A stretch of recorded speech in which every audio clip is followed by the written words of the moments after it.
Live. All right. Hello, everybody. Today is December 16th, 2025. We're at the Ridgefield Historical Society's David Scott House for our monthly History Club meeting. Today we are going to be talking about Bissell's and other Ridgefield pharmacies, and we are joined by Ridgefield's own town historian, Jack Sanders. So I will pass it off to him now. Thank you. Welcome. We're going to be talking about pharmacies today, not just Bissell's. We're going to talk about, and we're going to have little things pop up here because this is apparently online. And we're going to start by going back to the very first pharmacies in Ridgefield, which were in people's backyards. This is a picture of the New Canaan Historical Society's herb garden. It's set up by the New Canaan Garden Club. It's supposed to represent what an 18th century herb garden would look like. It's probably pretty darn fancy compared to what most of them were. But people grew herbs in their backyard for three basic reasons. One is food flavorings, thyme, rosemary, various kinds of mints were all very, popular to be grown in your backyard. Another kind was scents, things that smelled nice. An 18th century house did not smell nice. It had smoke from the fireplaces from cooking. It had mildew. They had dirt floors, dirt basement floors. And there was a lot of moisture in parts of the season. So they weren't nice smelling. So people would take scented herbs and put them in closets, put them in drawers, their clothing drawers, to keep things smelling halfway decent. And the third thing they grew were medicinal herbs. And there were no drugstores in Ridgefield. There were very few doctors, and those were not trained in medical schools as they are today. They were trained by experience and hand-me-down information. So you treated yourself with herbs that were known to or believed to have had some good effect on whatever problem you were having.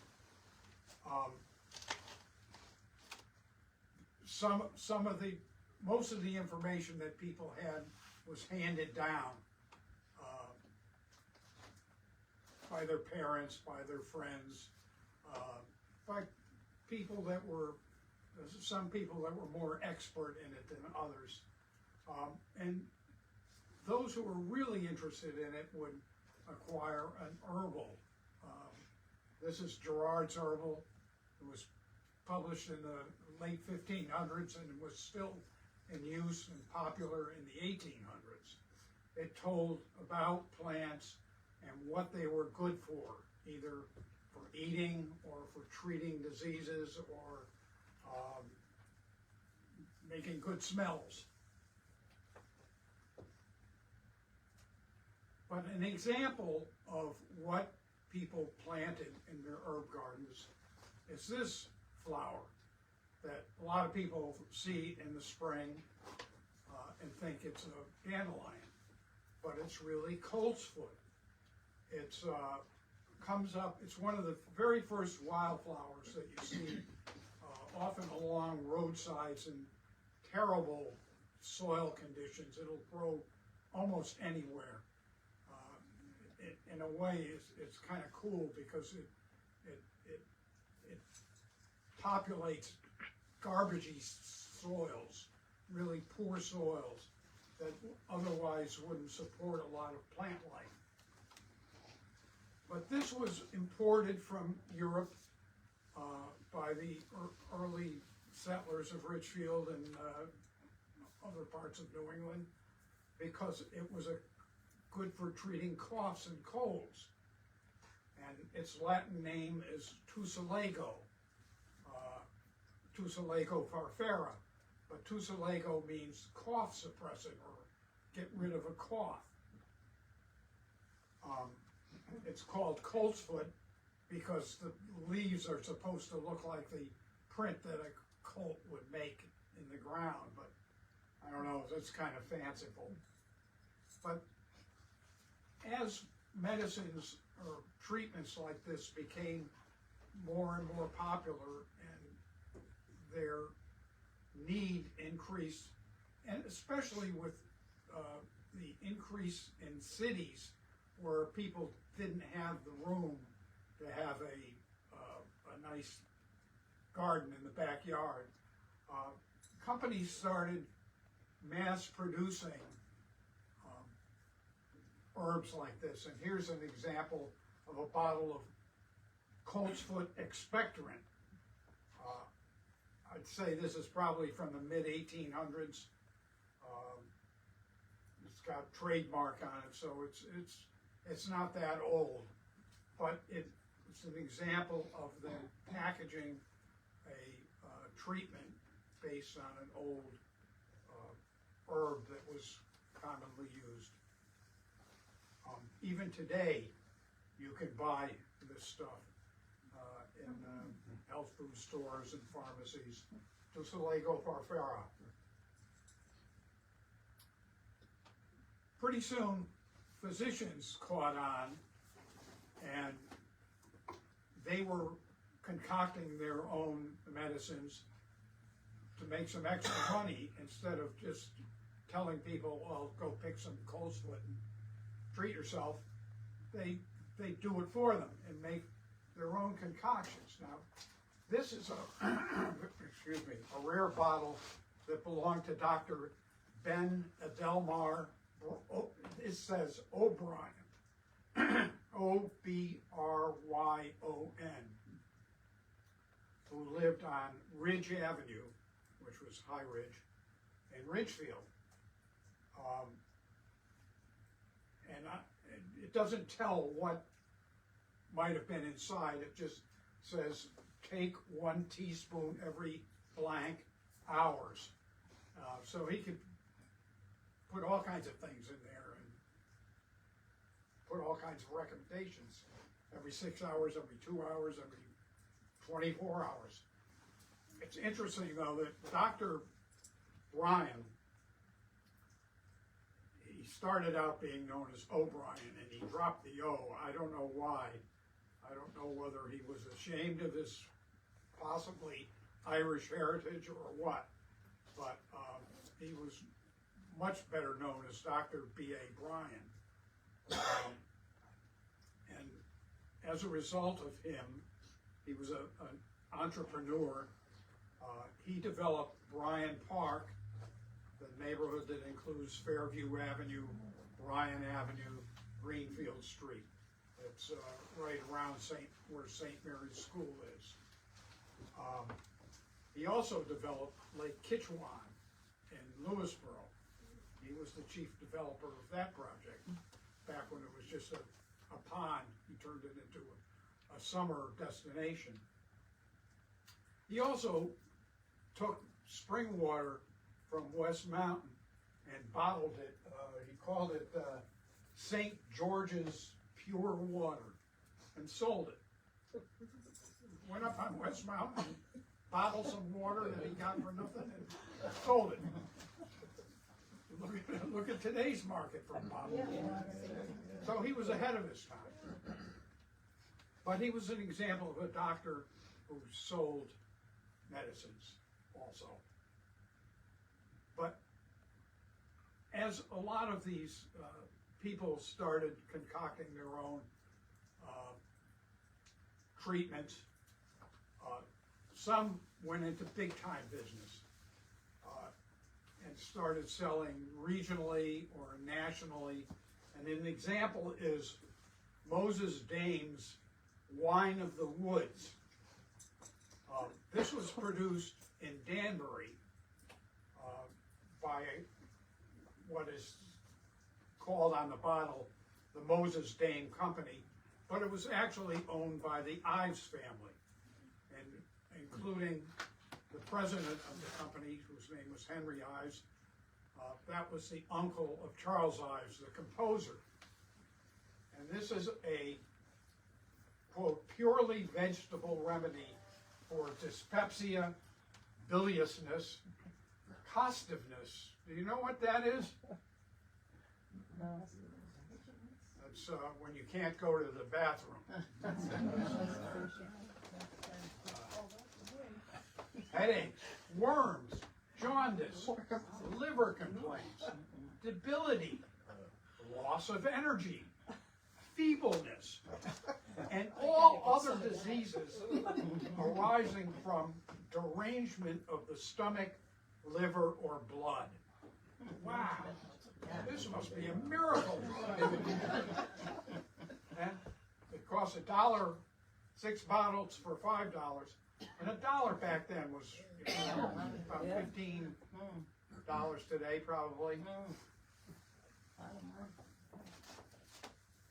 This is a item that was you'd see ads for in the Ridgefield press in the 1870s. Back in the 1870s and throughout the last third of the 19th century, Ridgefield was a dry town.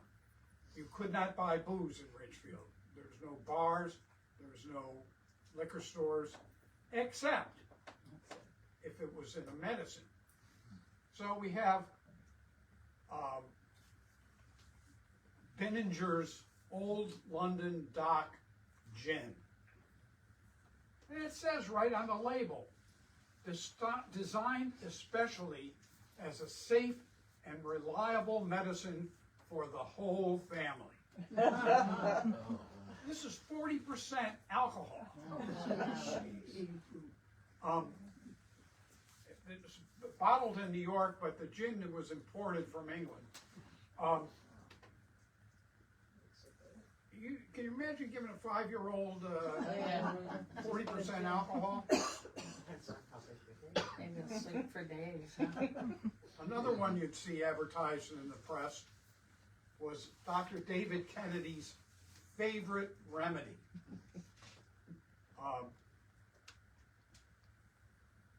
The greatest discovery of the age.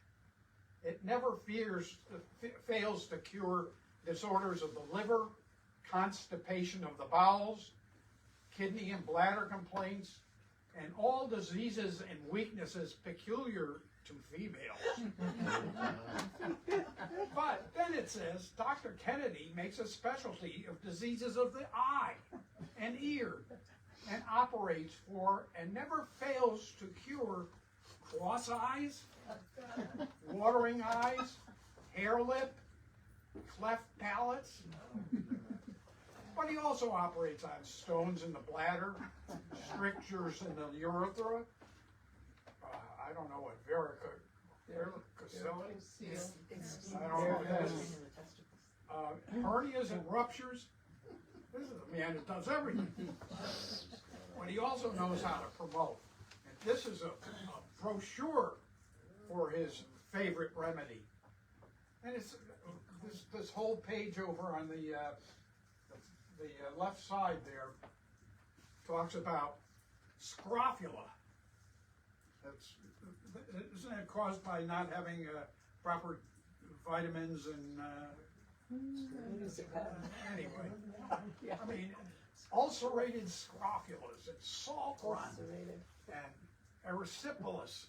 All these diseases of the skin that were unpleasant back then. And he's got these beautiful, pretty girls in full color looking at the brochure as if it were a fashion magazine. Skin, blood, liver, and kidneys. Treated everything. So there's no happiness without health, it says up here. So this was patent medicines were becoming a big industry in this country. And a Ridgefielder who took advantage of that was Dr. Nehemiah Perry. He was one of 3 generations of Dr. Perry's who served the population of Ridgefield from the 1790s until the 1880s. Dr. Perry built this house on Main Street at the corner of Rockwell Road, the south corner of Rockwell Road. It's still standing there. I don't, unfortunately, have a picture of Dr. Perry, but I do have a picture of his house. But Dr. Perry, aside from taking care of people, and he was a well-respected doctor, also produced medicines. And he bought this old grist mill down in Georgetown, and he set up a company that he called Glenberg Chemical Works. And his son, Sam Perry, ran the mill for many years. Among the remedies that he would make are composition powders for colds. That's composition powders means a mixture of chemicals for treating colds. Magnesia powders for indigestion. The number 9 painkiller, which apparently was pretty popular regionally, and demulcent compounds for coughs and other medicines. But they also produced spices. They ground them, and they also bottled extracts of various flavorings. So you had all these people producing patent medicines. You had to have somebody to sell them. And that's where quote unquote drugstores started coming in. Isn't that what we all called places like Bissell's, or it was a drugstore. Nobody ever said pharmacies. Walgreens pharmacy, CVS pharmacy. No, you went to the drugstore. Well, this was the first guy that started to have a drugstore in town. Hiram K. Scott. He was born in 1822 in the Scotland district. In fact, that's his house. It later became the town poor farm. It's still there today, but it's hardly a poor farm. The last time it sold, it went for about $1.8 million. It's right across from the northern intersection of Decorah Trail, across from the St. Pius X retreat center up there. Got a big fence in front of it now, unfortunately. But that was his house. And in the 1850s, he started a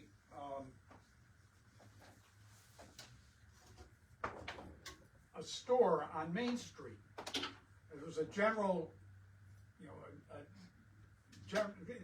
was a country store. It carried all different kinds of things. But he included drugs, patent medicines. And he also started Ridgefield's first real lending library. It was a commercial endeavor, so he would have books and you'd borrow them for a week and you'd pay 10, 15 cents, whatever, and return it and borrow another one. But his store was down here. This is the east side of Main Street. This over here, if we kept going, would be the town hall. This is the old Masonic Hall, and this building right there is Scott's store. It's about where Bissell's would later be. This picture was taken before the Great Fire of 1895, so none of the buildings you see here, including the town hall that you don't see, existed after 1895. They were all destroyed, as was a good portion of the center of town. But this, by the way, is where the Ridgefield Press is. back then, and these two guys are probably Ridgefield Press employees or bosses. Then, early in 1895, there was an announcement on the front page of the Ridgefield Press that Colonel Hiram K. Scott had sold his business. And it's interesting to note that down in the second paragraph it says, Colonel Scott has been in the general mercantile business in Ridgefield during the past 38 years, but gave up the dry goods and grocery departments about 5 years ago, since which time he has devoted his energies to the drug business and to his public offices. Hiram K. Scott was a town clerk, he was a judge of probate, he was a postmaster, he was a little bit of everything in Ridgefield. He was the Francis Martin of his era, and he was highly thought of. But the guy who bought the place was named Harvey P. Bissell. So Harvey P. Bissell is this guy who came from New Britain. He immediately got involved in the community. I think not only because he knew that that was a good way to get your business well promoted, but also because he disliked being involved in government. He was a state representative, a state senator. He became a comptroller of the state of Connecticut in 1921. He was later appointed by President Calvin, let's see, is it Coolidge? No, Warren G. Harding. 2 weeks before he died, Warren G. Harding appointed this guy the collector of import duties for Connecticut, for the federal government. So he was in charge of all the ports of entry in Connecticut, which was, I guess back then, a pretty decent position. He was reappointed by the next president, which was Calvin Coolidge. So he was also on the local school board for years and years, and the Republican town committee. So he was very involved in the community. That's his house was on West Lane. It is now the West Lane Inn and has been for many years. Pretty fancy place. Here's his gravestone in Fairlawn Cemetery, which is unusual in that it has a federal seal on it. He was pretty proud of his having held a federal office. But on the bottom of this on this gravestone down here it says, "This tablet is erected as a testimonial to a true public servant and patriot by those with whom he lives in memory." But going back to 1895, only a few months after Harvey Platt Bissell bought Scott's store and changed it to the H. Bissell Company, it burned to the ground. This was the scene. This is probably his chimney. The town hall is down here somewhere. And off in the distance you can see Bailey Avenue, buildings on Bailey Avenue. And this was a fire that started in what was the Obedient Building, now where Books on the Common is, and spread by the north wind southward, almost to about where the Ridgefield, the Fairfield County Bank is now, the Ridgefield Savings Bank, which wasn't there then, of course. So a lot of destruction. But Bissell got right to work, and he put up this building here, which, this is his drugstore here, and on the other side, where later was Brunetti's and the A&P and so forth, Station House, this was Scott and Lewis's garage. And it was a gas pump out there too. So you could get gas there, you get your car service, and maybe that's what this guy, we actually have traced, because you can read this guy's license plate. We've actually been able to trace that belonged to a man named Halpin, like in Halpin Lane on Prospect Ridge. But this is a cool picture, and if you zoom in on the Bissell building, you can see cool things like this guy walking along. You can see the bicycles leaning against a tree. All these ice cream and soda signs. I can't remember what this is. What this business is. This is Bissell's.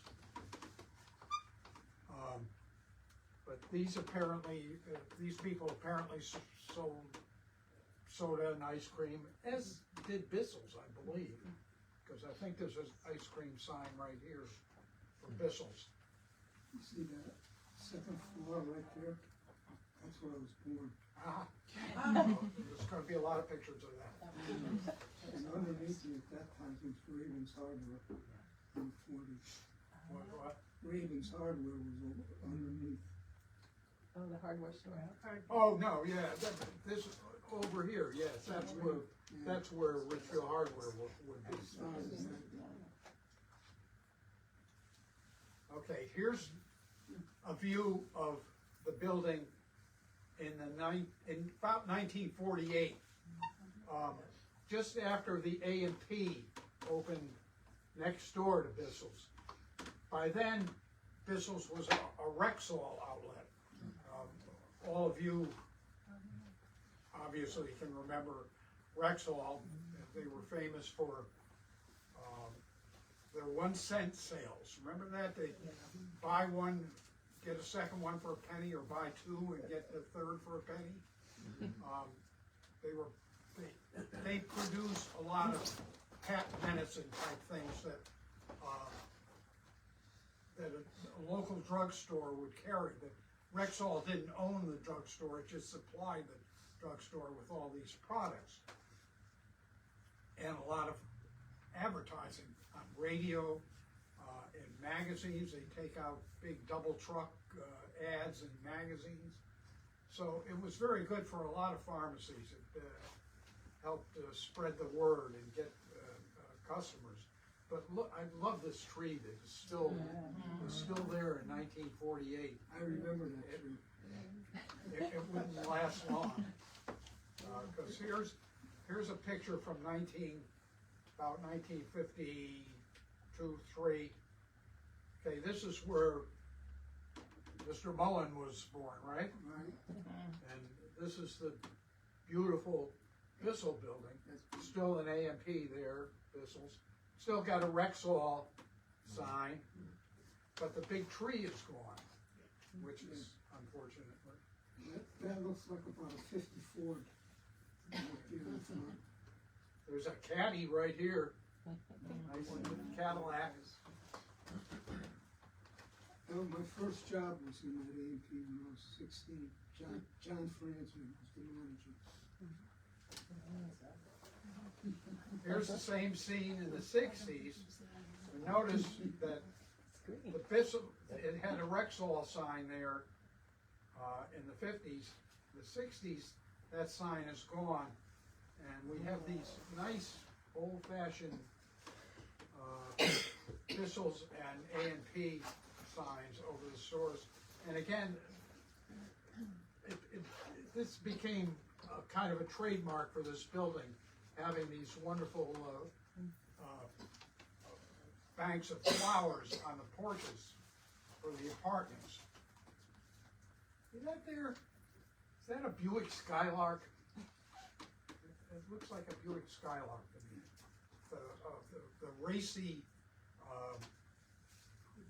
fancy, sporty Buick of the 50s and early 60s. Here's another, after Brunetti's Market took over the A&P space. A&P moved out to Danbury Road in 1962, and Joe Brunetti, who had been the manager, didn't want to go out there, and he took over the space and had his own store. He was the butcher. He was butcher. The meat department. Oh, Joe Brunetti was the butcher. Butcher, right. The meat department. And here's still Bissell's. It's still a Rexall, but it's not promoted as much.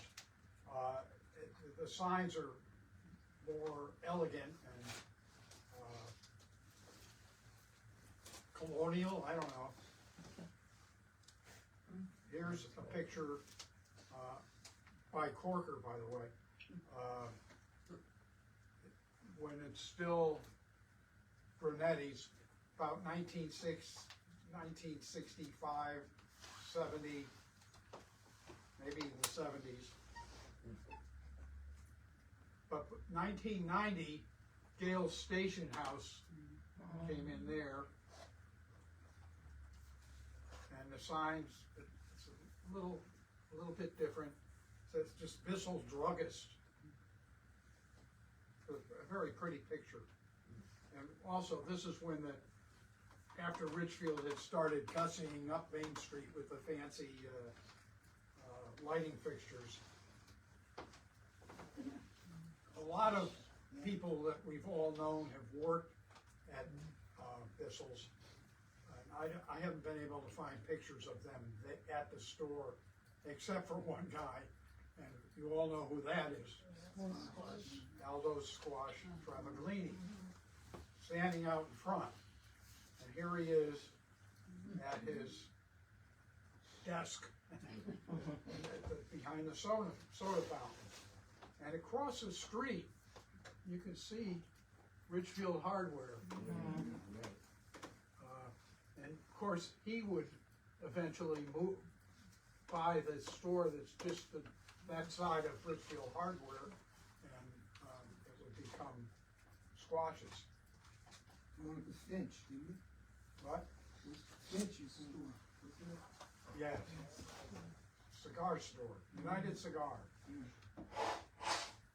So, what did Bissell sell? Well, obviously they sold drugs. We have some examples of these bottles in the next room there. There's a little exhibit of stuff in there that you can look at afterwards. Souvenirs. Bissell's was a destination for souvenirs. They had many kinds of things. Plates like this, Keeler Tavern. Another Keeler Tavern item, a cup. Another one. I don't find this particularly attractive, but it's a cool little picture of the Keeler Tavern. Here's one showing the old Stebbins house where Casagmo is now. And it was promoted as a Battle of Ridgefield, site of the Battle of Ridgefield. But again, the cup and the saucer are kind of elegant, but the placement of the images on them are just not very cool. Bissell's also produced this book of views of Ridgefield, Connecticut. And it has about 20 pages of scenes like this, probably taken by Joseph Hartman. This is the inn that was on Lower Main Street, on the east side of Lower Main Street. Big, beautiful, nice new inn. It's they tore down in the 20s. And here we have the east side of Main Street and Bissell's. Here's the Bissell building, right here, with the horse out in front. This is probably about 1905, just after all these buildings had been erected. Masonic Hall, and the Mullen Birth Building, and the Bissell Building, and the Town Hall. The previous Town Hall that burned down was made of wood. They made this one of brick so that it wouldn't burn down, and they included a very well-built safe inside, a vault that was expanded to 3 stories. There's a vault in that goes from the basement first to the 2nd floor. It's all very fireproof. It was so popular, Bissell's, that they even had wooden dollars. I showed this to Ed Karvosky one day and asked him, okay, will you still accept this? He said, sure. Well, actually, these things cost a lot more because they're so rare. And $1 back then, this is probably the 30s. $1 back then is like $8 now. So that was a pretty good little welcome to Ridgefield gift. So what else did they sell? 1920 ad. Pipes, all shapes, sizes, and prices. Calabash, meerschaum, French briar pipes. They also had cigars, cigarette cases and holders. I'm sure they had cigarettes too. You would think that a pharmacy, which is supposed to be dealing out health things, wouldn't be selling things that are supposedly not good for your health, but people didn't think about pipes and tobacco products as being bad for your health back then. I love this ad. It's fun to see how much has not changed. This is 1940. This is, I think you can still get Woodbury soap. Woodbury was a brand of Jergens, and I think you can still get Jergens lotions products. You've got Noxema, Phillips Milk of Magnesia, Tums. Look at that. Pepsodent went out of business about 30, 40 years ago, but that was a very popular brand when we were younger. Bayer aspirin. Of course, it's Bayer's aspirin. I don't know what this stuff is at all, but and this dentifrice, I don't know what that is, but Listerine is still around. Jergens soap. Funder's tablets for hyperacid stomachs. So apparently Funder's at $1 a bottle or $1 a package is better than Tums, which only costs 3 packages for 25 cents. But you could go buy Tums today. You could buy Funder's. Nobody's ever heard of it. Well, that maybe it's because of the name, maybe it's because they're overpriced, or maybe it's because Tums was just as good.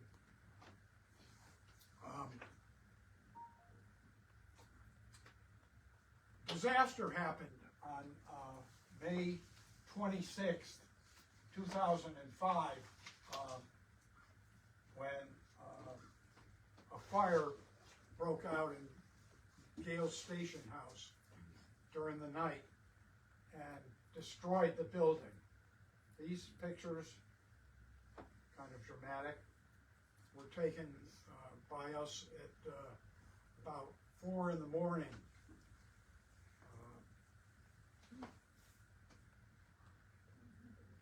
And how, you might wonder, did we find out about a fire at 4 in the morning. We were sleeping. Well, we were sleeping until our news hound woke us up. Charlie, our Chihuahua, came into the bedroom and started barking at us. And it had been a warm night, and our window was a little open, and we live more than a mile away from where Bissell's is, and he could smell the smoke. And he thought something was wrong, and he wanted us to know about it. So he woke us up, and I could hear the chatter on the police scanner that something big was going on. So headed into town and was able to get those pictures. So after that, Bissell's, after a brief stint in the basement of Craig's jewelry store, you remember that? Moved down to the old sport and toy caboose building on Governor Street, and has remained there until now. Announced that it's closing this month. Meanwhile, the guy, after a couple of years of dealing with insurance companies and other problems, probably building department, the guy who owned the building, the property, built the most amazing reproduction of the original building. This is the current quote-unquote Bissell building. This is what preceded. This is the one that burned down. I mean, they did everything they could to make it the same, and because it's really a standout building. And that guy, he didn't even live here. I think he lived in Westchester. Deserved a medal. The Historical Society should probably give awards for people who do things like that, you know, restore or reuse historic buildings, because that guy, I don't think anybody really gave him the praise he deserved for what he did there. As many of you know, Ed and Sue Karvosky announced that they were retiring. The pharmacy has closed. The gift shop is going to close this month. This is a scene from the party for them. This is them there, and that's First Selectman Rudy Marconi at the community center last month, at the end of November. They were well appreciated and sorely missed, as we have been dealing with Walgreens. No. But Bissell's and Scott's weren't the only pharmacies in town. This is a picture of the lower end of the northern end, the business district. This is now the Mexican restaurant, Cucina. Yeah.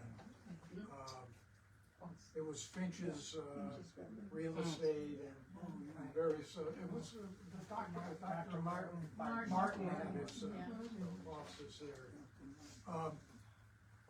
But back then, it was Maurice Gottlieb's clothing and shoe store on this side of the building, and on this side, the Ridgefield Pharmacy, which you can see right there on the sign.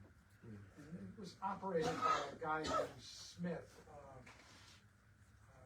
I think Henry, not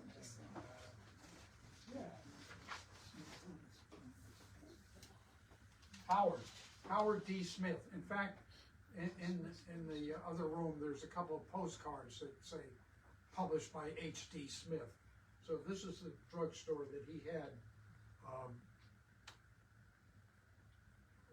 and he had his souvenirs too that he was selling. Here's another view a couple of years later. Notice that in this view, there's just horses. There's more horses up this way here. So, somebody told me this is a hearse. I'm not sure that's true. Looks like it. This is a couple of years later, where we have a mixture of cars and horses. So it's probably 1915 or so.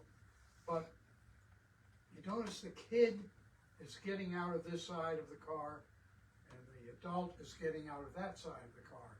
And that's because back then, a lot of the cars were right-hand drive. It was around 1915 that America standardized the driving position of cars, make it left-hand. Never been able to figure out exactly what this kid is doing there. I have this feeling that he may have a little shoe shine business out in front of Gottlieb's. And here is some bottles from the store. It's interesting that H.D. Smith, Howard D. Smith, sold his business to a guy named George Minery, Mignерey. And George had originally bottles that said the Ridgefield Pharmacy, George Minery. This one just says George Minery and skips the Ridgefield Pharmacy, I think. This is another look at that Ridgefield Pharmacy bottle. The reason I make a point of this is that Minery, even though he had the right to this name, Ridgefield Pharmacy, never really used it. He always went by George A. Minery Pharmacist. He played on his name, which is weird because his name is somewhat hard to spell. It's often misspelled without the EY, it's just Y.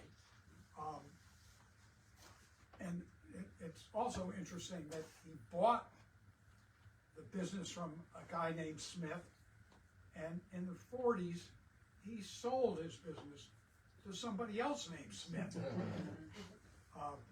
Totally unrelated. But Smith is, makes a great pharmacy name. So, Smith's Pharmacy, but if you have Ridgefield Pharmacy and your name is Minery, you'd think that you use Ridgefield Pharmacy, but he was proud of his name. This ad from 1921 says he's selling Winsol and Venol. What the heck are those? Well, Winsol was a thymus compound, and that's not anything to do with the body part. It's something made with thyme, the herb, and it was used as a gargle. It was used as a mouthwash. It was used as in place of toothpaste. You brush your teeth with it. All kinds of things for the mouth. Sweetens the breath. Keeps gums in healthy condition. 25% alcohol. Yes. Well, but mouthwashes today have a lot of alcohol in. You wouldn't want to drink them now. No. Venol, on the other hand, it says right here, combines the two most world-famed tonics, cod liver oil and tonic iron. I don't know in what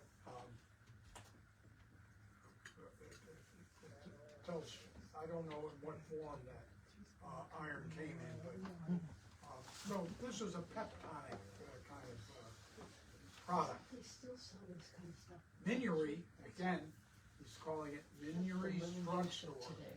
not Ridgefield Pharmacy. Also sold something called Ruex, which is, took 4 lemons and squeezed them and put this crap in with bunch of water, poured water, and you made this compound that was good for muscular aches and pains. And what it had in it was sodium salicylate, which is a relative of aspirin, acetylsalicylic acid. And it also had sodium citrate and citric acid and other stuff, but thiamine. So it was something to keep your muscles happy. But Minuries also, every time I see this, I read that as candles. Minuries Easter candles. But candy was a big thing at any of these pharmacies. And does anybody remember Mary Lincoln chocolates? Mary Lincoln was the biggest candy manufacturer in the United States in the 1930s. They had thousands of stores across the country. And something happened. It disappeared. Whitman's, of course, you can still buy Whitman samplers.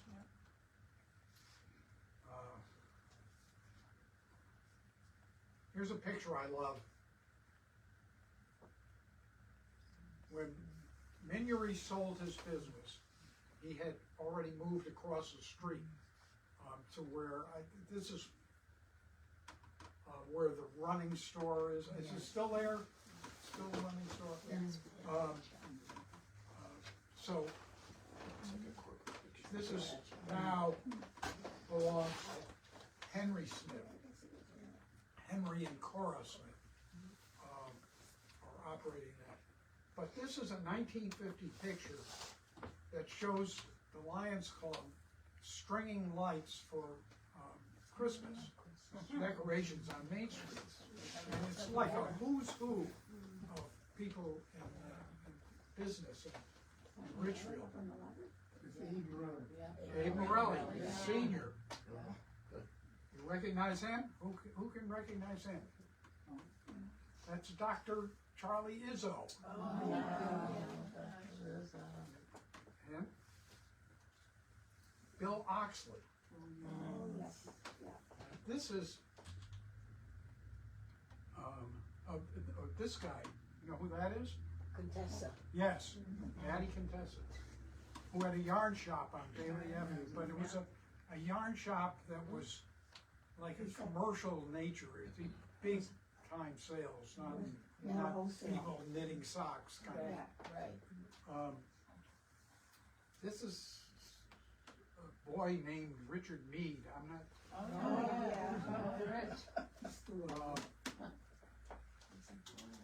That guy. Now the next two are people that I did not recognize. Arthur Nelson, Marvin Jensen, Oh, yeah.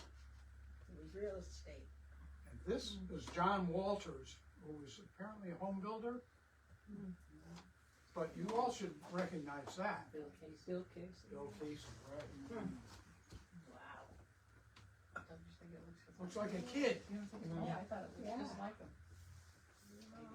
Maybe because I worked for him for But 25 years. it's interesting to look at the window here. The stuff that was going on, what they were selling. Hood's ice cream. Again, drugstores had a lot of ice cream. I think there must have been a soda fountain in this store. Does anybody remember going in this store? Yes, Did they have a soda fountain? Yes, to the left when you went in. Every drugstore had a soda fountain. Western Union. Over here, there was a sign on the wall that you can see in the other picture, said they had X-Lax in case you had a problem. Eveready Batteries is mentioned there, and various other things, but down in here, there was a mention of a product that I vaguely heard of, or seem to remember from my childhood, called Jewel Light. You remember Jewel Light? This is kind of amazing. This is taking stuff like hairbrushes in a mirror and making it into something. I'm dreaming of a jewel like Christmas. Who the hell would dream of a jewel like Christmas? That's serious marketing right there. Talk about exaggeration. But this plastic that they used was kind of cool because it was translucent. It had a distinctive look that I can remember kind of admiring when I was a kid, saying, God, those are kind of magical looking. But, you know, a hairbrush? Okay, so here, again, we have the Mullen Building. And here we have Ridgefield Hardware before it moved across the street. This is probably about 1945, I don't know. Somebody that's good on cars could probably date those. But way over here in the corner, there's this weird sign. This is the building that also would house squashes. I might have been up in there, that picture. I don't know if I put my ribbon there. And what does it say? It says, cut rate drugs. Cut rate drugs in Ridgefield, 1945. What the heck is this? Well, I come to find that this 1940 ad in the Ridgefield Press says the Greyhound terminal is at the Ridgefield Drug Company. Not the Ridgefield Pharmacy, but the Ridgefield Drug Company. So that must have been the cut rate drugs. By the way, does anybody know what's wrong with this? It's not terminating. Yes, it's not. Ridgefield was not a terminal. Grand Central is a terminal because it's at the end of a line. So buses just stopped here. It's a Greyhound stop or Greyhound station. I think Squash sold tickets to. Yeah, Squash sold, but that was always the place where the buses stopped in the 30s, 40s, 50s. There were still buses in the 70s, I think. 60s, 70s, yeah. That went through Ridgefield on their way to Hartford. You get a bus from Ridgefield to New York City, I remember. Well, if you look here, you can get here's how much it costs to go to St. Louis from Ridgefield, $15.90, round trip $28.65. That's a lot more money today, but still, they were advertising the fact that you could travel to all these places, Philadelphia, Washington, I think is in there, yeah, Washington, from Ridgefield, which was cool, you know. Going north, I think it's the bus stop in front of the town hall. Northern bus, it was a red bus to Danbury. Okay, so here's an ad from around the same era from the Ridgefield Drug Company, again, 88 Main Street. Those numbers don't work anymore. But again, these are gift suggestions for her. I think this is 1941 or 2. All these, evening in Paris sets. I'm not sure what that is. Emerson radios. $10 you can buy an Emerson radio. They call it the biggest radio on the market, priced at only $9.95. I don't know what that means. Does that mean it's for $9.95 it's the biggest radio you can get? Or is it the biggest radio on the market? But Emerson's, I think, brand is still around, even though it's probably owned by the Chinese. It's certainly not an American company anymore. Loft Candies, everybody knew Loft Candies. And there was a Loft Candy store in Danbury. Cameras, you could buy cameras at the Ridgefield Drug Company. But you see all these things here, shaving sets, as gifts from men, military sets and zipper. This was the beginning of the war, and it was a big deal for a serviceman to be able to get stuff like this. Here's a men's set containing tooth powder, hair lotion, shaving cream, shaving lotion, aftershave powder, packed in a gift box. Again, tobacco products. You send those to your fellow in the service. The Bissell's throughout the war had ads aimed at, they would package up gifts for servicemen if you went in there. Pocketbooks, billfolds, and all that stuff. But I mentioned when we started that Hiram Scott's drugstore included a lending library. But it's interesting to note that Burns Drugstore, who advertised very heavily in the press back in the 40s and 50s, sold books. That was Danbury, though. That's a Danbury store. But they advertised in the press a lot because 39 cents for a hardbound book, a novel, and some of these were bestsellers. They'd say. These are Ellery Queen books down here.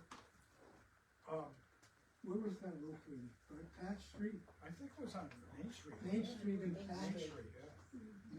Was it right on I Main think Street there and was Patch? actually more than one Barnes drugstore in Danbury.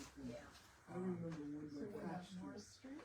Yeah, there were two, I think there were two outlets. It was a big operation, but it's not a chain. It was a local drugstore, but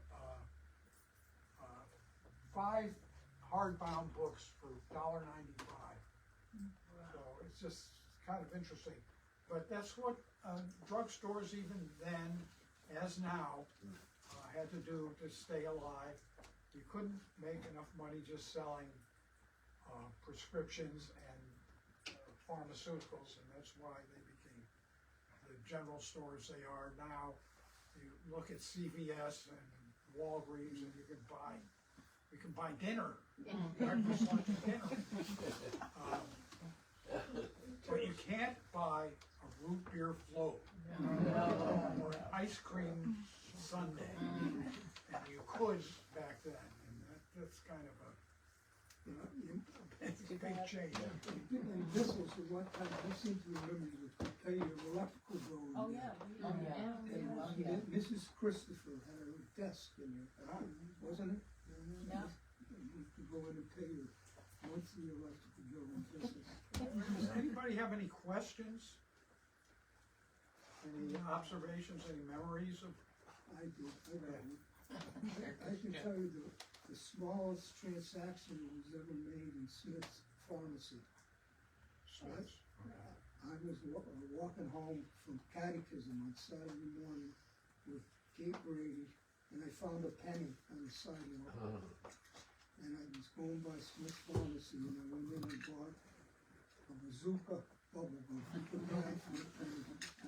And Mrs. Smith looked at me. I was 8 years old. She says, "Is that all? Is that all?" I said, "That's all I got."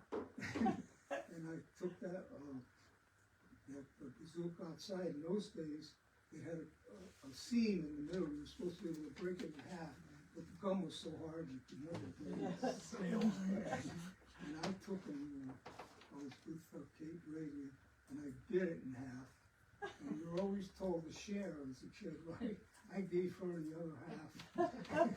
And we walked down Main Street back to Pierre Park, and in every bazooka gum, there was a comic that had Joe Bazooka.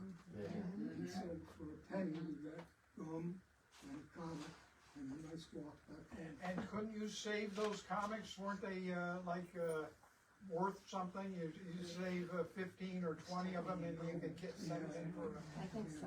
yeah. That had to be the cheapest sales she ever made. Where was December's drugstore? Where was December's drugstore? December's. I know December's was across, back, where the hot dog guy is. Yeah. Oh, that's right, okay. You worked in Yeah. Bristol. And Smith Didn't did. Smith December move bought over from there? Horace Smith. Right, yeah. They okay. moved Across the street, Smith. Yeah, Smith Right. moves across the street. Wasn't George And then- December- And there was also Ridgefield Pharmacy down Right. on Danbury Road. That Right was now. Ed Ed, Karlotsky, Ed. right? Yes, that was Ed's Tom friend. As it was. December How drugs. did he just Denver build Road? Ridgefield Well, that Pharmacy was- on Danbury Road, or did that Had- move from? Pharmacy Wow. in Denver. You know, I didn't- Him and his brother. I think, So when Stephanie worked, I worked for about 11 years. What I believe was Tom Carvasi, who's Ed's brother, bought he bought the drugstore, Okay, December that's- Drugs, yeah, but yes. he opened it next to the, A farmer down there. Cumberland Farms. Yes, yes. so Right, he he bought the eventually prescription. got the, doubled the size when Right. Cumberland Farms moved out. But, so then Tom and Ed worked together at Ridgefield Pharmacy Right. for all those years, until Tommy was ready to retire, and he sold his prescriptions to CVS. And Ed bought Bissell's. That's it, Yes. Yeah. Yes. yeah, Sold to 'Cause I- CVS. He sold all the scripts, you know what I mean, like, yeah, just like, It was just Ed what they did. did now. Just like Ed did now. CVS the same then thing. was, at, where Walgreens is now? no, CVS was by the post office. No. where the It pharmacy was? Great, did it take over the space that was the Ridgefield Pharmacy, CVS? Post office. No. Down No. there? CVS was, Wasn't that I- the original location where it is today? no, it's No. on. That was No. Yeah, but No, when did where the CVS AFP came? No, was. with the A&P. Yeah, so Yeah. it was When where they- Walgreens is. Yeah, now. yeah, Yeah. yes, Right. you're right. Yeah, so they bought all the prescriptions, you know what I mean, so they had all that, it's kind of the same thing, like, Yeah. Nancy just said, like, And- how Eddie sold them, and now, Walgreens has Right. the prescriptions more or less.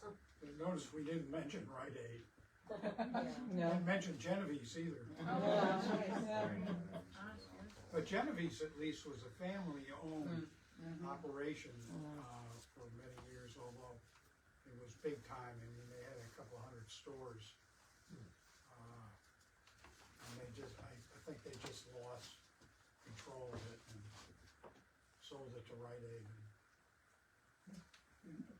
I was just gonna mention, and I think this would resonate with you, Betsy. My dad, I was born between Albany and Saratoga, I wasn't born here. And my dad was, a hometown doctor in his own hometown, a small, town on Hudson River. And he set up practice right after the war, and he had his little black bag, and he had, inside that black bag are like loops where you can put the little prescription bottles, those little prescription containers, vials, yeah.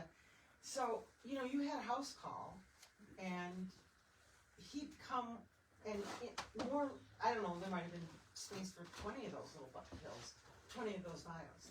And you'd get your first couple there, and then you'd go the next day or the day after to go get your thing. It was just a very, very different way of, Yeah, that's yeah.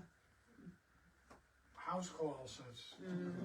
Those black bags are All the probably doctors did it. collector's items now. Dr. Green was one of the last that Yeah. still do it here. I could go up to the office at midnight and he'd see. Yes, yes, there was a time, not always, but there was a time when the practice was in our house. We lived in a big house that was like old farmhouse thing. And I remember I had an older brother, and they were seniors in high school, and they were horsing around at some country club at weeknight, and they went in the pool, and somebody dislocated their shoulder. And that is like just a strength thing, somebody has to hold your body, and somebody pulls it out, it's like that. So I remember my dad had to get some of the kids up to hold, because there wasn't enough on the other side. Yeah, they just come into the house.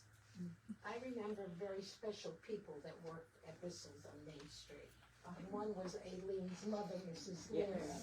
The other one was Helen Keeler. Helen would help you with the cosmetics, the perfume. Mrs. Leary did everything. She helped you, and if my mother would always say, Mrs. Leary will help you. Just go in and ask for this or for that. They were very special people that worked in that store. I wish that I had pictures of them Yeah. at the store, Do you, Aileen? I don't know, I'll have to look. She worked there for a long time, your mother. 30 years. What do you remember about those old Almost 30. drugstores? 30 years. She worked with Patty Maria. Yes. And Jim Dubuque. How And about, Ed used to come in there Yeah. too. how about Mr. Lapp? Oh, yeah. Yeah, he was the The pharmacist. pharmacist. Edgar Rapp. Yes. Yeah. And I think Joe December got his start in this. That's right. Before he opened his own. What I think, and I think about those old drugstores, they often had a perfume counter. Oh, yeah. That was really, I mean, it was a feature in Yeah. that, it was. That's what Helen was Helen good used at. to do that. And the soda fountains were great jobs for high school kids. Yeah. Yeah. And High this school was kids back closed then. theirs and squashed. Bob Kane worked in this. Bob Kane. He did? Yeah, when he was young in high Nancy school. Yankee? My brother worked in this in high Yeah. school. Great And store. I remember this was so mixed nuts. Right as you walked in the door. They had Oh, everything yeah, you could Squash get. had that too, Cashews, didn't it? peanuts, The nuts. all different. And And the they heated were hot. one. They had a light on. Spanish peanuts. And there was also a public telephone booth in there. Oh, yeah. Did they do deliveries? Yes, my Uncle Art used to live in Mrs. Lee, right? And, Priscilla Lee? he was a painter. When he got older, he lived on the third floor over this was Uncle Art, and he delivered for me. And Richie Venus used to come in for visits in high school. No, Thistles was owned by Mrs. Lee, right? Mrs. And Lee. was Ed Kowarski the pharmacist there while she owned it? Who was No, the I don't think so. No, I think it was Ed. Mara. It was Mr. Ed Rapp, Demira. that's all I And remember. it was And then Mara. it was Jim Dubuque. Yeah, that's okay. Ed used to.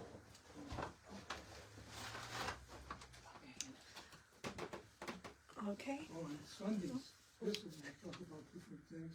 They sold all the Sunday papers right out in front. They put a little stand. And you walk up and you pick your paper and you have a cigar box and you show them money. Honest. Nobody collected them. Yeah. She's honest. Okay. Well, thank you very much, Jack Sanders, for leading the discussion. It was very good. And thank you, everybody, for coming and braving the snow. So for, in closing, for our next History Club meeting, it will happen on January 20th of 2026. And we will be doing, it is titled Ridgefield History in Plain Sight, and it will be led by our Assistant Town Historian, Betsy Reed. So we hope you all can come. Be nice. We are good.